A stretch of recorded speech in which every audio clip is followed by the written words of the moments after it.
Hello, everybody. Before we begin, let's do a quick microphone test. We have Bitget COO Vuger in the house. How are you? Hello, hello, hello from a very interesting world that is unstable, bombs flying, and we are still good, I guess. How are you? Doing well. Good to have you here. All right. Next up is Yiv, of course, the co founder and CBDO of Hackin. How are you? Hey, doing good. Happy to talk to you again. Absolutely. Good to have you here. Next up, we have the technical council member of SEAL, of course, here, Michael. How's it going, sir? Doing well, doing well. Can you hear me okay?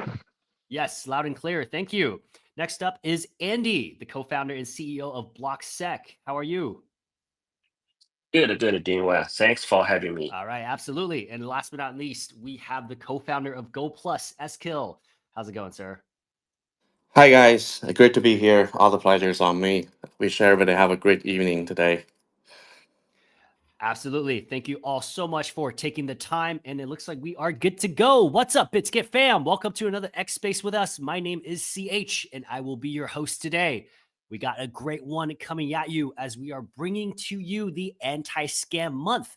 Joining me is a great set of panelists who will share with us some crazy insights about crypto scams and how to protect yourself against them. Now, before we begin, everyone listening in, please, if you could, help us retweet the pin post here. This is a link to our X Space. We want to get as many people to join in on the fun. All right, without further ado, let's get into it. First up, Booger, I wanted to call on you. Could you maybe share with us what Anti-Scam Month is and what this initiative plans to bring for users? Sure. I Let me start with saying a great thanks to our partners, Slowmist and Elliptic, who helped us to actually co-author the Anti-Scam Month report. It's a beautiful research for everyone listening. I definitely recommend you going and reading about it. Basically, it is the second time in a row that we decided to dedicate entire month of June into educating, sharing knowledge, and learning more about possible threats in terms of the scams and digital crimes and crypto crimes and how we can overcome it, both for our users, institutional clients, and also all our partners across the industry. Last year only, there was more than $9.9 billion worth of digital assets and money was scammed and taken advantage and taken over by the scammers. I believe most of our listeners know that one of our competitors, Bybit, got also victim of such a scam. It was the biggest attack in the history of the crypto, around $1.5 billion. And I think this is showing and being an example how no one and is kind of is secure from these scams, and we have to always be in alert, and we always need to do better and make sure that we are step ahead of these scammers, because scams are getting more and more sophisticated. And out of this $9.9 billion, $4.6 billion, almost half of it, actually last year, of all the scams were done through AIs, a different way of social enabling through the AIs, deep fakes, different AI agents that actually build scams, phishing attacks through the technology, all enable scammers to take advantage of many users. And eventually, $4.6 billion was taken advantage, and people were scammed in that kind of an amount, which is a huge money, especially considering that crypto is like a small industry of a $3 trillion only. And therefore, we decided to dedicate this entire month of June to education, printing reports, and also explaining to our users what are the different ways of they can fall victim and how to prevent this happening. And it's not the only the part where we are kind of talking about, oh, this is the ways how to prevent scams. We're actually zooming in, and if you go today to bitget.com/events /anti-scam 2025, there's a beautiful hub with all the different sorts of learning games and possibilities to read the report itself. And actually, we call it Smart Eyes Challenge, where we are helping our users to train themselves in order to understand what sorts of the scams out there and how they can prevent it. Overall, I think this is a beautiful month of learning and making sure that we and our funds are safe and secure. And definitely, my recommendation to everyone, don't forget to go and update your passwords, making sure to factor authentications in place, and make sure that all the basics are in place. And then definitely go and learn about advanced models and advanced ways that how you can get a victim of a scam and how you can prevent it. Absolutely. Thank you so much for sharing that. There are definitely a ton of horror stories of these scams and a lot of victims in the space. So we definitely want to do everything we can to help bring awareness to it. So this is exactly what this is for. Thank you again, Vuger. Now, next up, I do wanted to call on Yiv. You are the co-founder of Hackin, a security auditor, as well as a killer whale. So you get pitched by many crypto projects. I wanted to ask you, what are some of the most common security vulnerabilities these projects have that you see that really can hurt their users, and how can they protect themselves? Yeah, sure. So first, I want to say thank you for Bitget actually hosting this space. I think it's like a really great initiative, an example to the industry, how companies do this kind of awareness for their users and customers and trying to minimize the risks of being hacked in the future. Because education is a really important part of the journey here. And as someone who see a lot of projects, I think what a lot of projects do wrong is that they don't think about security as something important. For a lot of projects, it's still a feature they will think about later. But it's something that they should think from the day zero and build the like multi-depths approach to security. If we're talking about like more the company-wise security, for sure, operational security is usually neglected, but it should be also planned because in the end of the day, the weakest part is human, and they need to be educated and protected as well. If we're looking at the infrastructure and projects, for sure there are a lot of problems connected to economic design flows, to third-party dependencies risks. The literally the speed of development and the lack of test coverage, proper documentation, and communications within the team. Because when we doing audits and see that they have like one information in the white paper, another one in the website, something else in the code, and of course it creates a lot of confusion and potential risks because they implemented something that they didn't plan to. And definitely, if we talk about some advanced cryptography, there are a lot of like there are a lot of over engineering in these critical components and really inconsistent contributions from devs. So something that companies should do is start with planning their threat modeling, and then based on this make measures to prevent the risks happening and build the system which starts with like secure software development lifecycle, then do all this like external audits better with multiple auditors with diverse expertise, then doing all this like crowdsource efforts like bug bounties and contests, and moving forward for sure to have the on-chain monitoring solutions. So making sure to protect as much as possible the project itself, because users, you can't rely on the users' knowledge. You should do everything possible to minimize these risks of users being hacked. Amazing insights. For those who operate a project, you just got fed a bunch of great little secrets to boost your own project. So thank you so much, Yves. Those are great insights. Next up, I do want to call on Eskil as the co-founder of GoPlus. You are known for your user-centric security tools. I wanted to ask you, how can everyday crypto users, especially newcomers, develop a mindset to spot these scams early, and what tools or habits do you recommend to stay safe? Absolutely. I mean, thanks for the questions.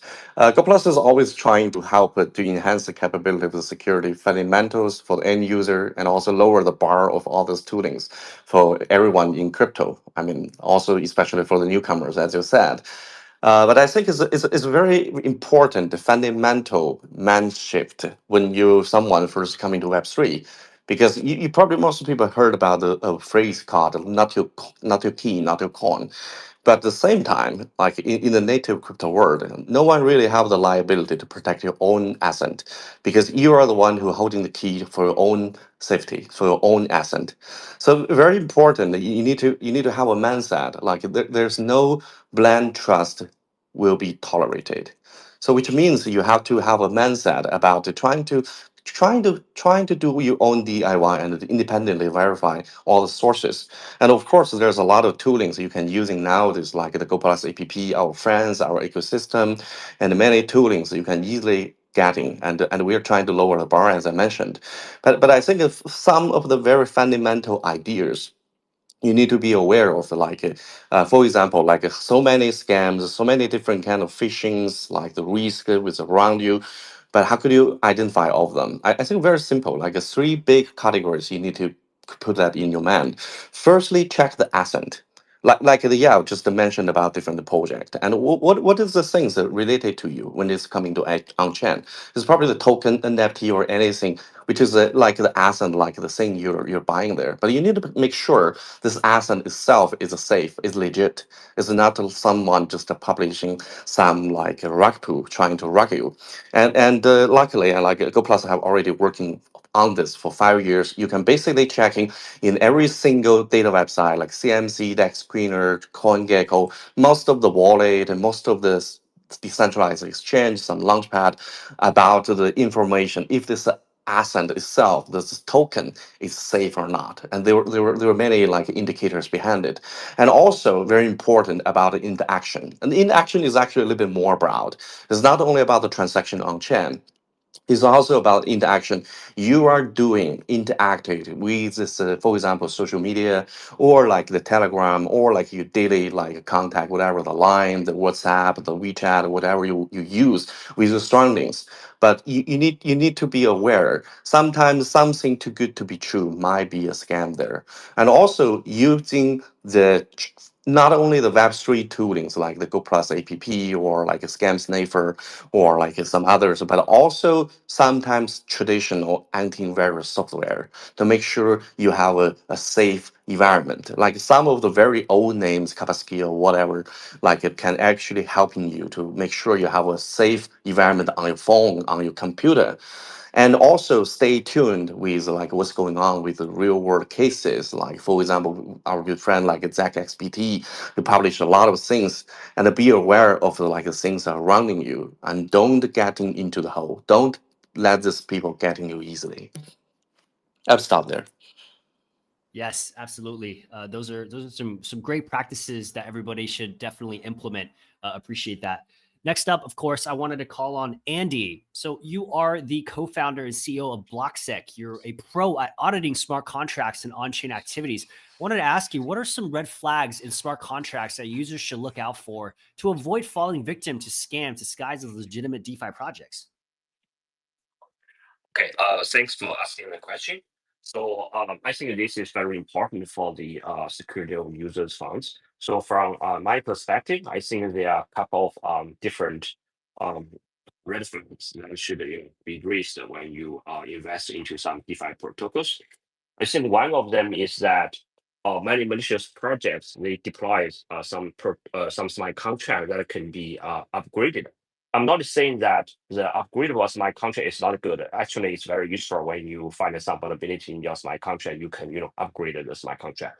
But if you see some smart contract that can be upgraded, but they retain the full control through a single admin key, that means that a single admin key can upgrade the smart contract. Also, be cautious when you see that the smart contract can be upgraded without any time lock. So without the time lock, the malicious the developers, the malicious developers, they can upgrade the smart contract with a malicious logic immediately, right? To take effect to drain all the funds in the smart contract. So this is one red flag from my perspective. And another one should be if you see some smart contracts that are not verified on the Etherscan or on other blockchain browsers, and Of course, again, I'm not saying that the smart contract unverified. I'm not saying that all unverified smart contract are malicious, but if the smart contracts are unverified and the smart contract hold a large number of users' funds, right? It reads some it reads the flag. Okay, so when you invest your funds into some protocols, you need to pay attention to see whether the smart contract has been verified. Because if the smart contract being verified, then you can check the knowledge, you can check the source code. Um, But if it's not verified, then it's very hard to check all the logic inside there. And I think another one should be the tokenomics.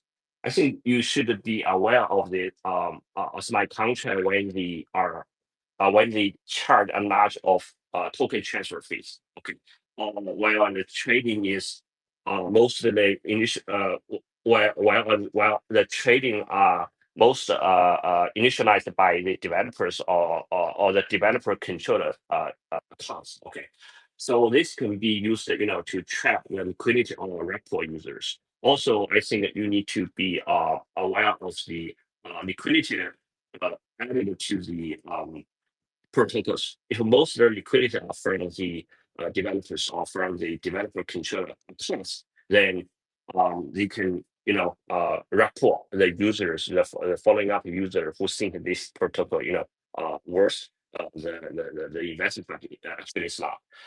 I think the last one should be the usual interaction with some external slide contract. Okay, so we have seen cases that the slide contract we have some um, instructions like the dedicated call to some some controllable or adjusted path from the arguments. So this means the behavior of all these smart contract can be changed anytime the malicious developer they just to pass the arbitrary malicious smart contract address to the protocol and to perform some malicious logic. So you need to be careful when the smart contract on the different protocol they have some unusual interactions with the external smart contract. Yeah, I will stop here.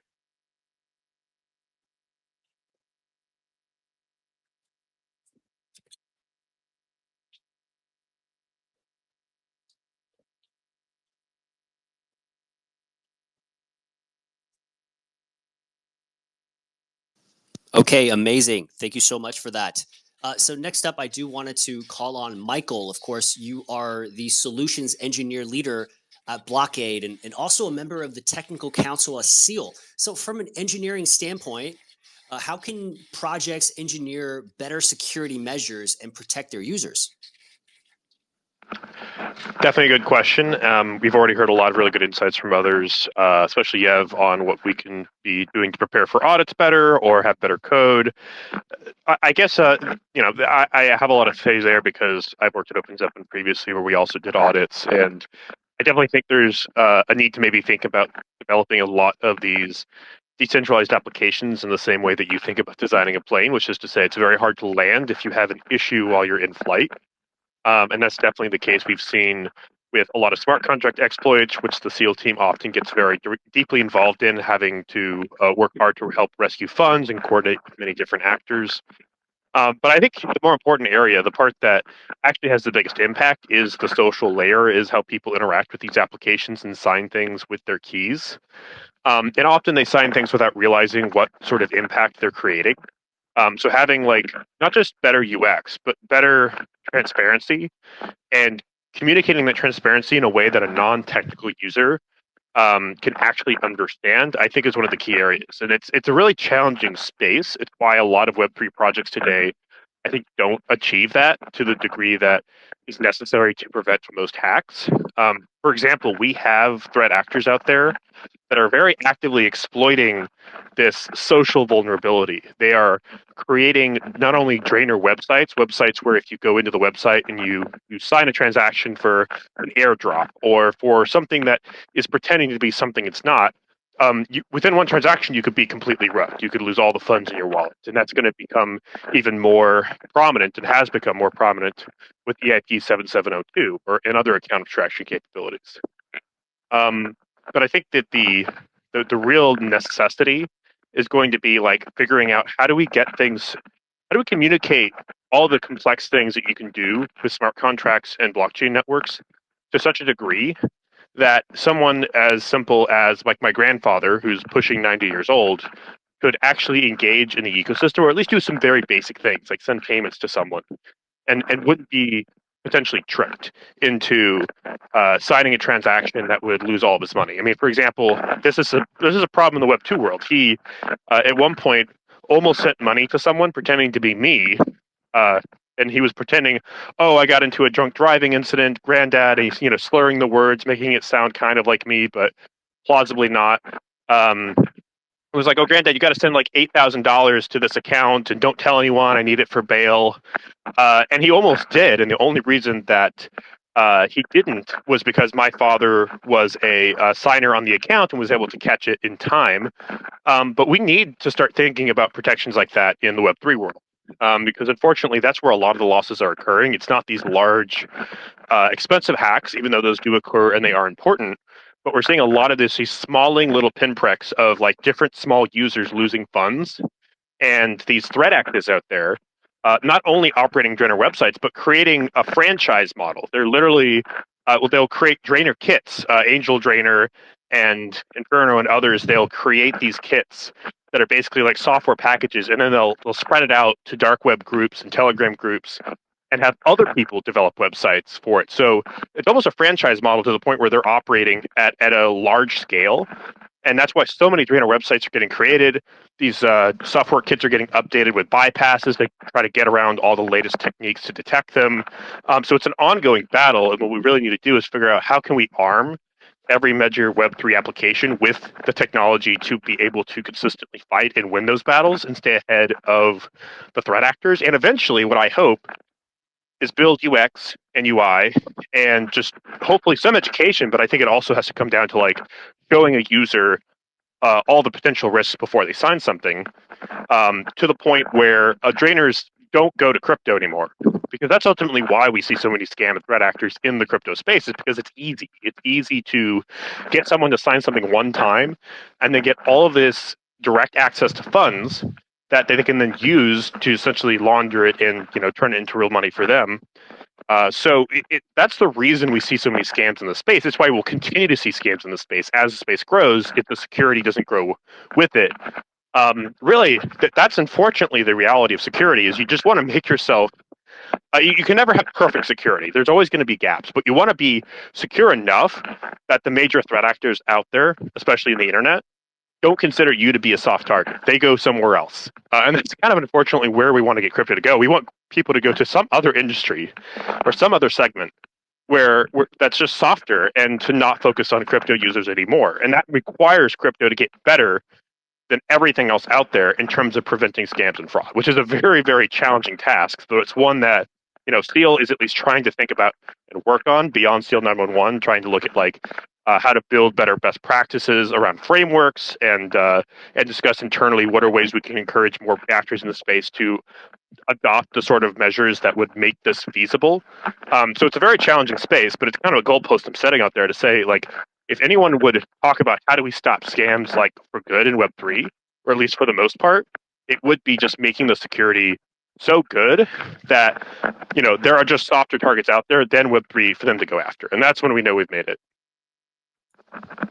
Absolutely right. You brought up some very, very solid points there. And hopefully we can use AI to assist in all of these security measures. And a big hats off to all of our panelists here for moving the ball forward by building better security for the industry. So appreciate all of you guys deeply, deeply. Now, next up, I do wanted to bring up Vuger. Of course, you mentioned in your starting speech there about the anti-scam research report. So I wanted to ask you, of course, this was recently released. Could you share some insights for the report, please? Definitely. I think like the report is very very extensive and very very like enlightening. But like there are three key takeaways for me where we talk about the most dangerous types of the scams that are happening or happened from 2024 to 2025. First and foremost is deep fakes and impersonations, and I'm sure that all our listeners saw all these deep fakes, we especially featuring the famous people like Elon Musk and others, as if they're doing a giveaways and they're or shilling some token. Most of these videos are definitely deepfake and you should be very careful. But also scammers literally went step forward. It's not only about using deepfake for the promotional videos or fake investment advice. They're actually using synthetic deepfake videos to pass or to try to bypass KYC, for example, or humanity test, or uh, reaching out to the different customer service agents on someone else's behalf, trying to claim their account through these deepfakes. Luckily, at Bitget, we partner with Thumbs Up and other forward-thinking technology partner providers who helps us to prevent such scams are happening. But users are not safe from this, and previous panelists also mentioned the possibilities of people getting reaching out to your loved ones on your behalf using deepfake images, photos, videos of you, even like a voice recordings of you, and we should always be alert. Second, and I think it's another most widely spread is social engineering scams, which is including like a different job offers, phishing bots, fake staking offers. I know that a lot of people who've been fallen victim on different like a fake job announcements. And this is the one of the most widespread, especially within the crypto industry, where you are offered a crypto job and then they direct you to some fake platform to learn trading. You have to deposit. I think this is the most widespread one, and of course, a lot of times you will get different emails from famous social networks or impersonating social networks, or impersonating large exchanges, trying to tell that, oh, someone is trying to reach out to your account or your password is old, you have to re-update your password, and this way you go and enter your existing password, which eventually helps the scammers to gain access to your assets. And lastly, ponzi schemes been around for many many years from traditional finance, and they are now kind of making a comeback in the crypto, mainly in the frame of an NFT, GameFi, even DeFi. There have been so many different schemas or note sales that been framed, Ponzi schemas that framed as a next big thing in crypto. You have to be very careful, especially when you are investing in any project, DeFi, NFT space. You have to do your own research and be alert on possible scams, especially if it looks too good to be true. Probably it is. And when we talk about this report, as I mentioned earlier, this extensive report has like more than 20 pages. But the key takeaway is here the research that we did with Slowmist and Elliptic on about the ways that you can fall victim and how you can stay alert, especially like in the common asset theft scenarios, malicious approvals, and all the other aspects of the possible scam scenarios that is out there. I think it's a very eye-opening report, both for the industry participant but also for the retail users. And in the beginning, as I mentioned, sometimes you always think that large corporations or big institutions are safe from being scammed, but actually it is not true. And we have seen that scammers getting more and more sophisticated and trying to attack mainly the C levels of different institutions and organizations, and also trying to attack the big corporations because a single attack will make them more money than, I don't know, hacking someone like a everyday wallet, especially if you're not a big player. But again, being a small digital asset holder or small player does not also guarantee that you'll not be fall a victim of a scam. Therefore, I suggest everyone to go through the report, and also, especially if you are listening, definitely you can reach out to me or to Bitget team if you see that there's different ways of the scams or scenarios that is being shared around, or people are falling victims, that we can all include it to the next year's report and kind of keep community and everyone alert. Awesome, awesome insights. Thank you so much. And I do urge everyone to go and read the report. Like Vuger said, it's pretty extensive, but of course, very good info to protect yourself against all of these threats. Okay, so next up, I do have a few more questions, and this one is going to be for everybody. So, of course, what is the craziest and most sophisticated crypto scan you guys have seen? Let's have ladies go first. Yves, please start us off. Yeah, you're saying craziest that I've been like too long in crypto. There is nothing crazy for me these days. It's like just a normal routine. But I remember like some cases we were investigating, and the typical scam is like when someone trying to bring you like new like marketing opportunity or KOL deal or something like that, and pretending to be like some trusted company. We see all this like fake Twitter accounts or like Telegram accounts. It's keep coming like every day. And something to be aware of is make sure you double check. You don't open just random files from like pretending companies. You check all these files on I don't know, like virustotal.com or something like that, on all the phishing links. I think being like aware of the scams and being all time alerted in this space is really important to prevent. But I'm happy to listen to more crazy stories. All right, sounds good. Eskil, we'd love to hear from you next. Yeah, I was thinking about how to define the craziest stories. If you define like for example from the amount of the asset have been hacked, then obviously this year is the Bybit case. But it's rather sophisticated, and it's involve a long process because just doing one multi-sign from the Bybit, especially in such a large amount, I think is require a sophisticated interaction. And actually, GoPlus is also like we are the first one to remind them. It's probably something leaking from their third party when everybody is criticizing on their CEO because there's a miss action. Yeah, well, that's true, but that's also human. This is also like more sophisticated, and you don't actually know what is effort all this. Hackers, because I think it must be a very well organized social attack a long time ago. How did these people hack into this safe and getting the right there? And when would that happen? Probably we won't get to know that either recently. It's like something in Web 2, like in 2007, like someone was hacking to the Bangladesh National Bank. So it must be a really interesting story. Similar one probably someone heard about Discuss Fish, who's also losing thousands of the Ethereum, the founder of Kobo, and also some famous investor like Fenbu Shi, who had lost, I think it's all accounting for the like multiple millions of assets.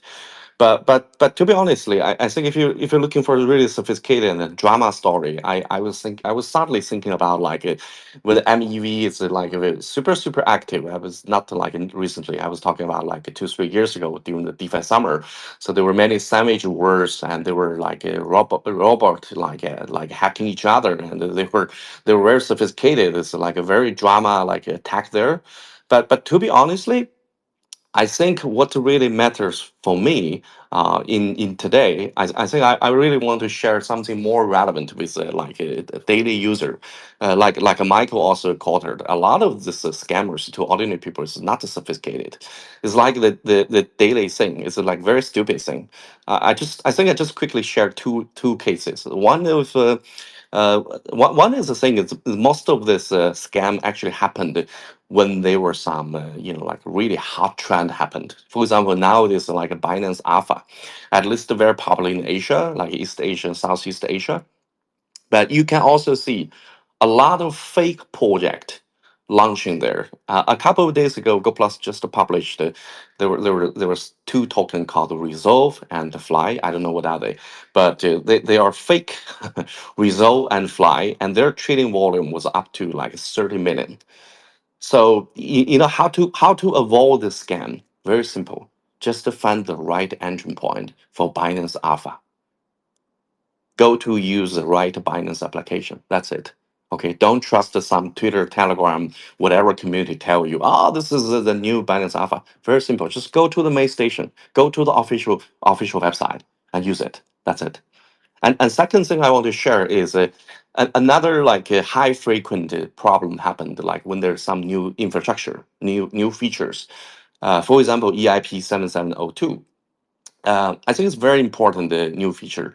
Uh, but Harris, I think it's pretty Harris because I think not that many people starting to using that. But even in that case, we also found that there are already a large number of malicious 7702 delegator contract has merged on different chains, Ethereum, BNB, Base, the most active chain. And those scammers are using deceptive technique similar to the Tron multi-sign scam. Just in few days, get tens of thousands address already getting exposed. So this is a new thing. So you're not familiar, but maybe you're interested, or someone tell you this is something good. But pay extremely attention to this kind of stuff. Whatever is a hot trend or is new things, pay extremely attention on that. That's what I want to share in this case. Yes, absolutely. Those are some great insights. Thank you so much. Next up, I wanted to call on Andy. What are your thoughts here? Well, thanks. I think I agree with Iskil said that some of the scams are really simple. They just using the user operation habits, to trick the users. I think I can share one popular scams called zero value transfer. I think maybe some audience are very familiar with this, maybe some of them are not. So the zero value transfer is a scam method that takes advantage of users' confusion, and it can be carried out without any private key access requirement. So basically, in the zero value transfer scam, the malicious actors they can abuse the user habits they search through the target wallets on the blockchain, right? And they identify the addresses it has, interaction with. Then the scammers they will create a validity address that shares the same initial and the last characters with an interactive address, and send a transaction that does not contain any value. Right? The idea here is to the hackers they want to the idea here is to play the full address in the target wallet transaction history.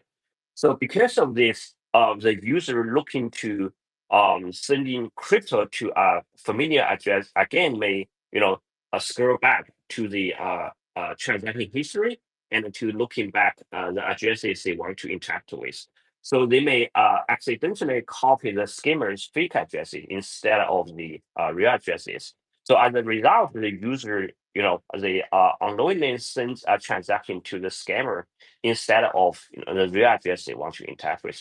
So this is very simple, right? So if you I know some security researchers they may blame the user saying that if you look carefully at the address, then you will not be tricked. But we cannot um saying we cannot blame the user for this because the hackers they started the user habits, right? They started they know the users. They when you sending crypto to others, they tend to copy the addresses from the transaction history. So they started the user habits. They use these user habits to trick users. I think this is one complication that when we deal with the user security, you cannot say that the user should pay attention to X, Y, Z, because the user is just a normal user. So yeah, I think so. In terms of I think I can go further later, but the point here is we cannot just blame user. We can, to defend, to protect the user, we need to have a more advanced defense mechanism in the wallets, in the infrastructure, or in the ecosystem. It is, we need to combat these threats together instead of just blaming users. So that's what I want to share. Yes, absolutely. Great insights there as well. I love that. Michael, what are your thoughts here?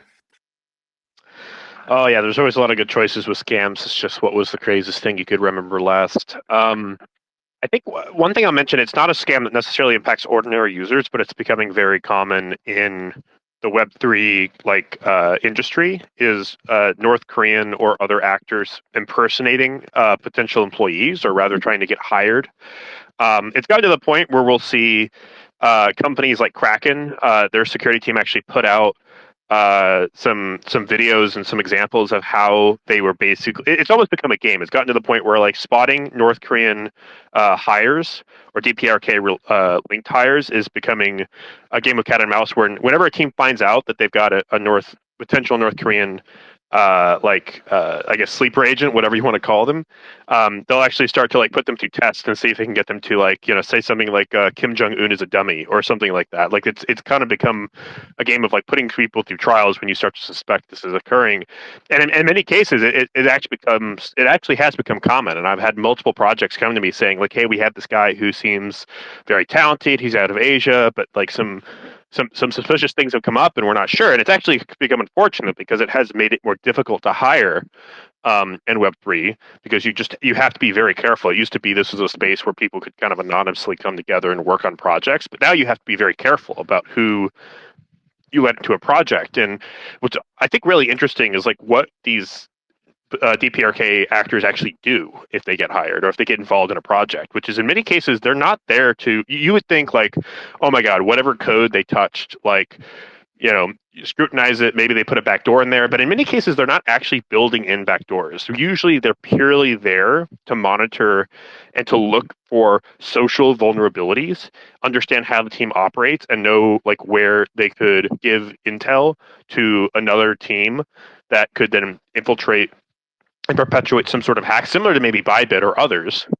I've actually known of several projects, I won't name them here, that said that they identified a DPRK actor that had been part of their team for months, and they had to let them go as soon as they found out, of course. But they were like, man, it was a shame. He actually wrote really good code, and the code that they had written, they had it fully scrutinized, and they never found any backdoors. So that's just to say, there's some very sophisticated actors out there. They're kind of playing the long game in that sense. So it's kind of it's definitely a very advanced. You could barely even call it a scam compared to maybe some of the other things we've talked about here. It's definitely not something that maybe an ordinary user has to worry about. But like in terms of Web3 teams and founders and other people that are building and looking for talent, it is a very concerning thing that has become more common over time. And I'm sure that AI and deepfake technology and other things will only make it harder to assess employees or team members and make sure that they're a trusted fit for the team. It's one of the reasons that we really have to make sure that we find better ways to associate and build reputation online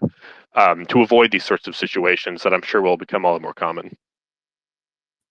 Yes, you brought up a very, very good point there as well. The North Korean kind of hidden talents there that trying to infiltrate the industry.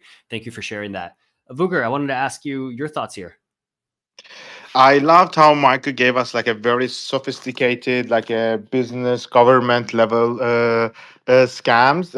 I have and like a two completely opposite examples that can actually be helpful for the everyday user. One of the most we saw in our industry in recent days or weeks was that you usually get reached out by someone on social media, and they offer you as a competitive exchange, and they tell you that, oh, like, come here, I don't know, come to XYZ exchange, we will give you bigger bonus, we will give you better fees, or we there's like a huge sign up bonus. And all this offer is just there to kind of bring the ordinary user to take all their funds from one exchange and take them to the second fake exchange. And once you're at that fake exchange and your funds are transferred, you will have like a UI similar to the any exchange where you will see your funds. You can even complete trades, and usually all your trades will be in a kind of a profit model. And once you try to take out of your funds, you will never be able to take out them out, and you will be like losing all your funds. And therefore, I always suggest our users that if you are planning to move to another exchange, go to the websites like CoinMarketCap, CoinGecko. Make sure that these exchanges are legit. They have enough user base, they have enough trading volume, and they're an actual exchange rather than some random website with an user interface that looks like an exchange but actually is a trap. And same applies whenever you do Google search or any other search engine with an exchange name. Usually first two three links will be leading you to a fake website because scammers are bidding higher on this. And the one, not I won't call it funny, but one interesting scam recently was related with my name, was run by a couple of young people in Europe.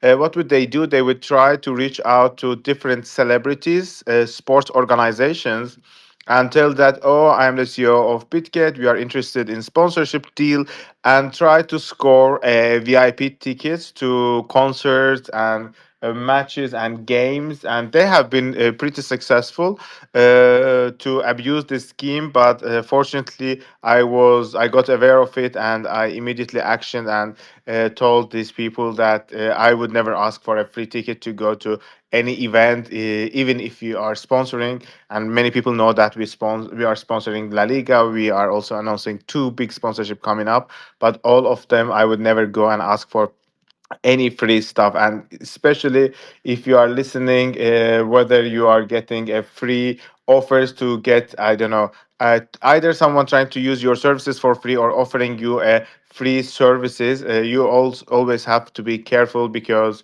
most of the time it is not ending well, especially if you are offered, like, I don't know, free gifts to join some program or anything that free in that sort.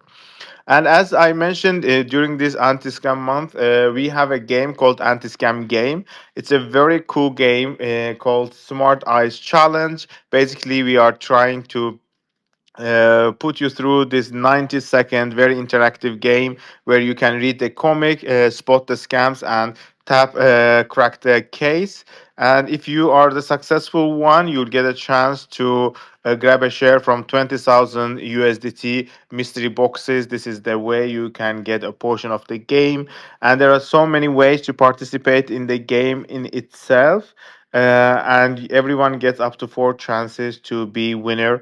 I think it's a cool way to kind of re-update your knowledge on possible scams and frauds, and eventually win the games. And I already mentioned in the beginning of the call, bitget.com/events/anti-scam game is the link of the game. You can definitely go spend some time to learn about the scams, and you can also get a chance to win a mystery box and share the prize of $20,000.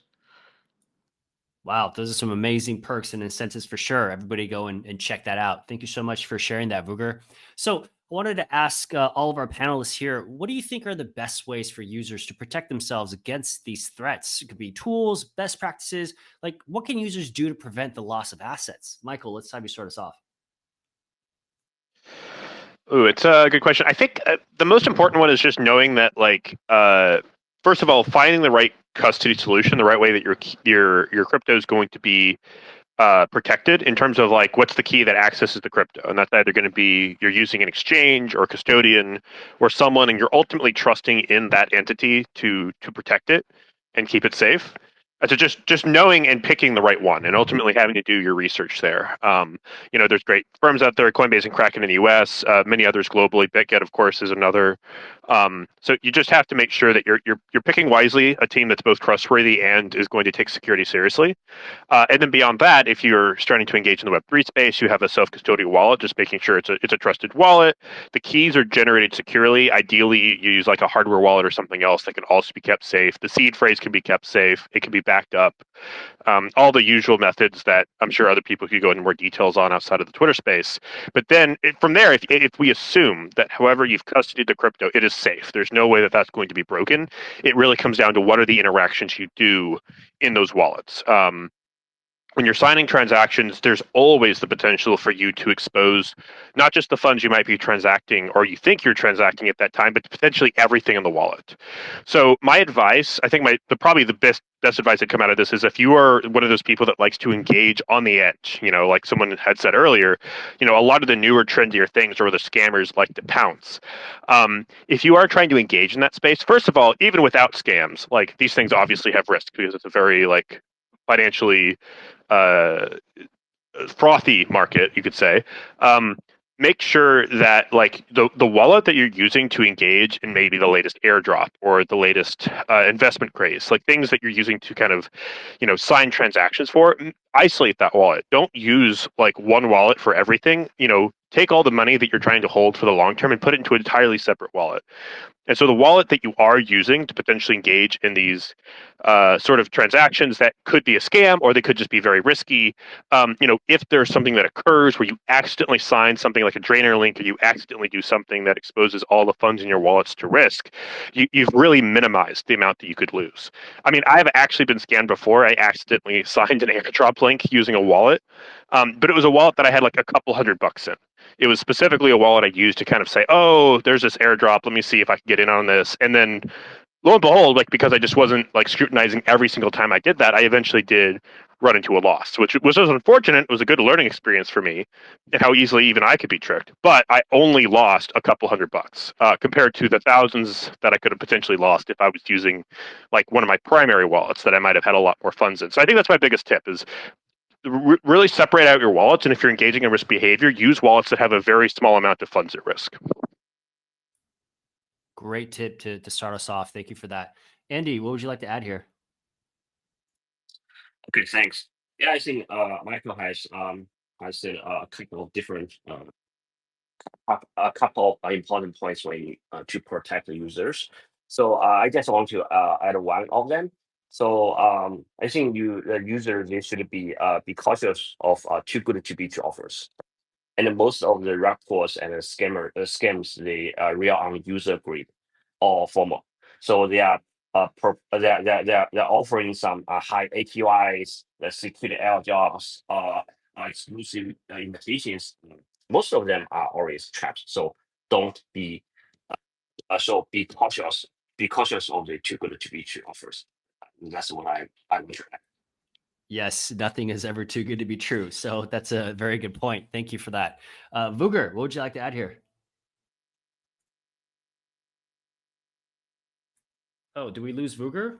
I think he may have got disconnected. Let's have Yves go next.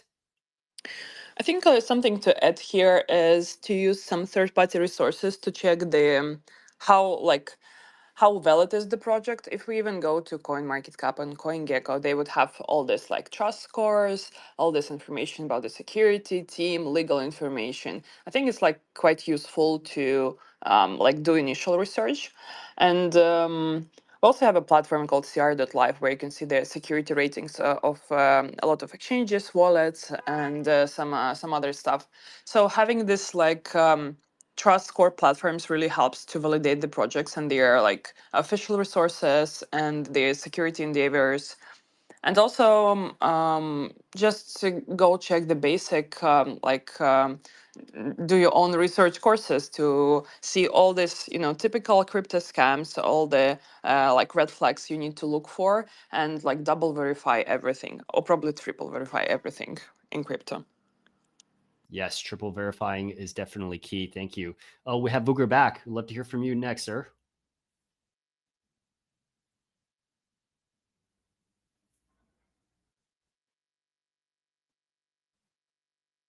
Vuger, we can't hear you.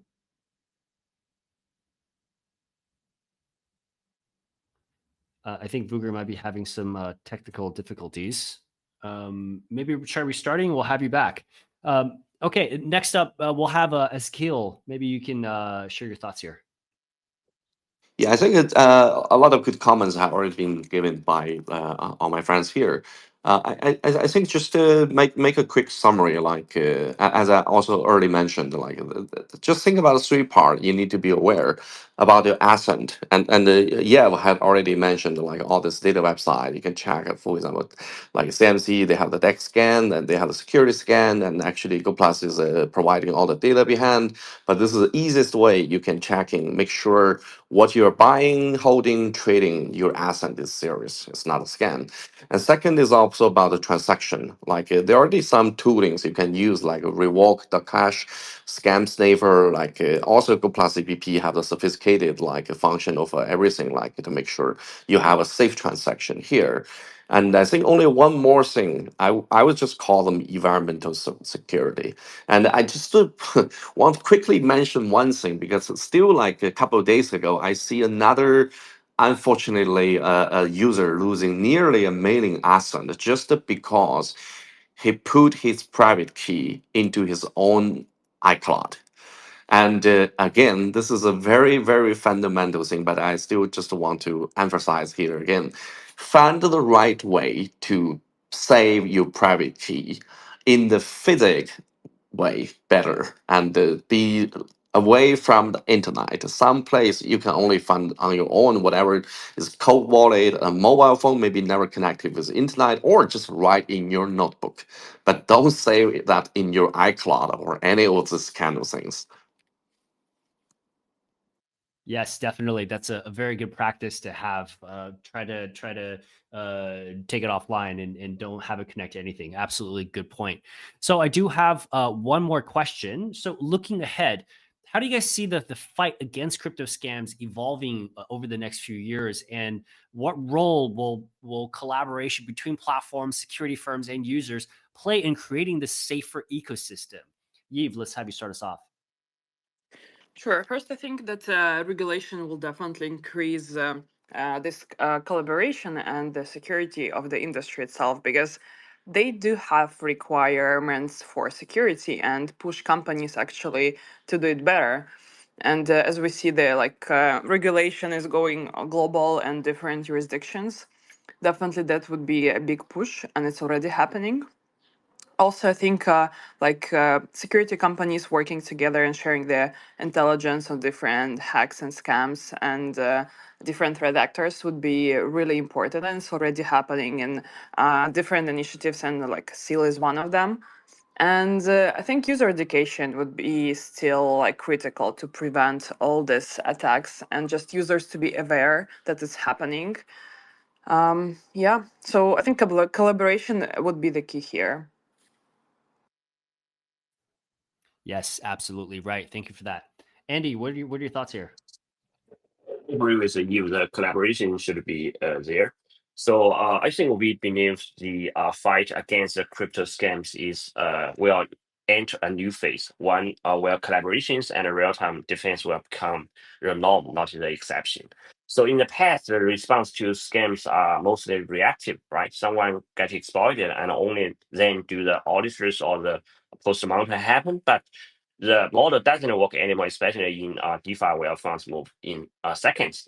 So what we see is the platform like the DEX, wallet compliance tools, and the security firms, they should work together, to detect the threats in real time. For example, a suspicious transaction flagged by a monitoring system like BlockSec Phalcon could immediately trigger some alerts in wallets, to warn users and even get blocked by the protocol itself. But the key, I think, it should be the collaborations and the shared intelligence. The security vendors, blockchain exploiters, infrastructure providers, and even the centralized exchange, we need to share the threat data and the indicators of the compromise more openly. Right now, I think too much valuable insights was not shared. Yeah, I think that's my point here. Yes, that's a good point. Thank you for sharing that. Eskil, what are your thoughts here? Yeah, I think that's a very fundamental question, and I think I can put it into this way: just to take a review on what is the essential thing behind all these scammers, and this is actually more like a war between the attacker and defender there. But unfortunately, right now the situation is a little bit overwhelming because there were so many scammers, and everybody aware this is not safe. I mean, to be honest, this probably good for some security company in some way, but in the long run, it's not good because the whole ecosystem right now, beside BTC, I would say this market is super cold. I mean, the real ecosystem doesn't have a lot of really exciting things going on. But then it's preventing not only data user, not only ordinary user, but also like traders, also like institution participants. Even like there were some really like hot narratives like RWA, but how many people are really trading on chain?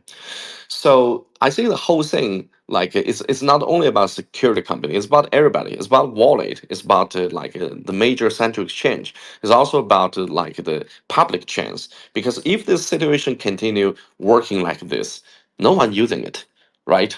People, if they don't really care about the narratives of the decentralization, like the real Web3, what that means, if they don't care, they just want to fund some like alpha asset to make some money out of this, the people would rather just using central exchange or just a stock market, like a buy Nasdaq. So I think it's about security, and it's not only about security.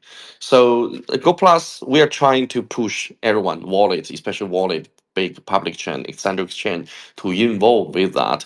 But this is not a the problem, security problem can only be solved by one single company like Go Plus or any of them. But what we're trying to do is to build a decentralized secure layer, trying to engaging with everyone. Because in the end, how to win the war between these attackers and defenders? And we need to have more defenders. We need to have more defenders to protect every single user, to make it into a positive circle, and to providing incentive to them. I think this is also the ultimate mission for GoPlus, which we are trying to build in the long run. Very cool. Thank Thank you. you so much for sharing that. Michael, what are your thoughts? All right, I'm loving all the talk about collaboration and needing broad initiatives because that's what the SEAL and the Security Alliance is trying to always do.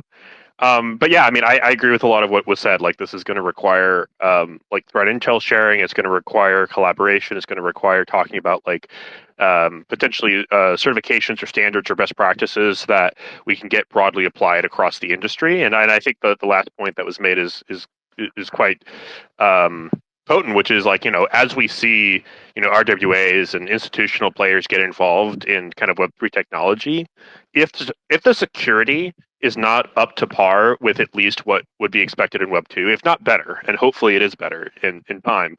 There's going to be a real question of like, why would people want to use it? Why wouldn't they just stick with using like Robinhood or using their normal stockbroker once they have support for crypto? Like, how would this not become just like any other financial asset? Um, and that's going to require, I think, better security because otherwise people are not going to trust it. It might still be available as kind of a cash, alternative, but like in terms of like I think the more interesting and engaging parts of Web3, the innovation part, the part that has both all this potential, but then also all this risk because it can open people up to mistakes and scams and things like that. Like we're going to need to have security following very closely alongside that innovation, and that's going to require engaging with a lot of like the teams that are building things on the cutting edge. Not everyone's going to be a good actor. There are going to be people out there that either don't care about scams or they actively perpetuate them through bad practices, and that's unfortunately always going to be there. But the best we can do is at least call that out and be very clear about what is best practice, what isn't, what should people be doing. Build some sandboxes and some clear criteria for like small teams to build up to having good security. You don't need to start out, with a full security team and a CISO and tons of audits if you're just kicking off a project, but you should have very clear criteria for when you need to start to add more security capabilities, ramp things up. And ideally, there are things that are available by default as security practices and wallets and other things that users are already engaging with. And there's multiple layers of security that would stop a user from losing funds to a scammer before it happens. At the social layer, at the wallet layer, at the dApp layer, at the smart contract level, And ideally, there's still going to be some self-custodial. There's censorship resistance. There's the ability for users to be self-custodial, but we need a lot more protections because right now, being like you have the freedom to be scammed for the average user at this time, and what we really need is the freedom to be able to engage in the industry safely while still having full control of assets. And that's a really, really challenging problem. I think it's solvable. It's just going to require a lot of collaboration. So hopefully Seal is going to be a good conduit for that, as well as just everyone else on this Twitter space and in the industry being a good actor and showing a good example. Absolutely right, and it's definitely the future that we're trying to create here. Thank you so much for that, Vuger. We lost you a little earlier, but we'd love to hear your thoughts if your X is working. I hope I'm audible right now. Can you hear me? Yes, loud and clear. Amazing. All my colleagues mentioned very important points, but I think it's not only about crypto as an industry, but as humanity, we are very far from having the zero scam moment, because traditional banking, traditional finance was here for years, and still we see so many frauds happening and so many scams happening, from phishing that been around for hundreds of years to Ponzi schemes.